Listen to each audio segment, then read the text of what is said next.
අලු පිසදා නැගිටින Nokia වල ලක්සරි brand එක Virtue. ඉතින් මම Nokia ගැන කරපු සම්පූර්ණ වීඩියෝ එකේ Virtue බ්‍රෑන්ඩ් එකත් මෙන්ෂන් කරා. මේක හැබැයි Nokia වලට තවදුරටත් අයිති නෑ. හැබැයි ඒ වුණාට මේ Virtue බ්‍රෑන්ඩ් එක මැරිලා නෑ. ඉතින් ඇත්තටම මේ බ්‍රෑන්ඩ් එකේ තියෙන විශේෂත්වය මොකක්ද? මේක ඇත්තටම ලක්සරි බ්‍රෑන්ඩ් එකක්. මේකේ ෆෝන් එක ගාණ වැඩි.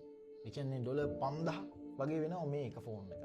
මේගොල්ලොන්ටම කියලා TikTok page එකකුත් තියෙනවා. ඔයාලට ඕන නම් check කරලා බලන්නත් පුළුවන්. මේගොල්ලෝ iPhone එකත් එක්ක එහෙම compare කරනවා. මට නම් මේකේ මහ ලොකු wow එකක් නැහැ. හැබැයි ඒ වුණාට මේගොල්ලෝ මේ ගෙනල්ලා තියෙන concept එක සෑහෙන හොඳයි.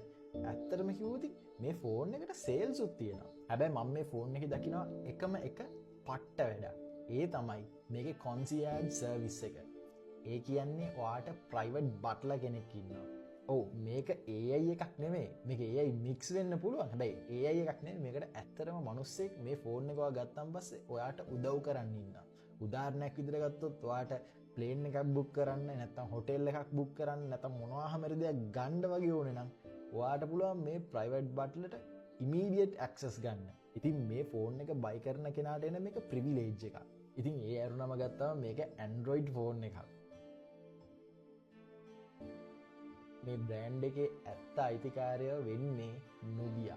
ඒ කියන්නේ ZTE කම්පැනි එක. ඒගොල්ලොන්ගෙම හදන ඩිවයිස් වල ටිකක් චේන්ජස් කරලා ඉවරලා ටිකක් ලක්සරි මැටීරියල් ඉන්ක්ලූඩ් කරලා තමයි මේ ෆෝන් එක රිලීස් කරන්නේ. ඉතින් ඔයා මොකද හිතන්නේ මේ වගේ ෆෝන් එකක් ඇත්තටම පොපියුලර් වීගෙන එන එක ගැන? ඇත්තටම ගත්තොත් මේක තනිකරම China based කම්පැනියක්. හැබැයි ඒ වුණාට මේගොල්ලෝ මාකට් කරන්නේ UK වලින්ද. ඔයාගේ ideas comment section එකේ දාන්න. මගේ නම Kumar Jayaran.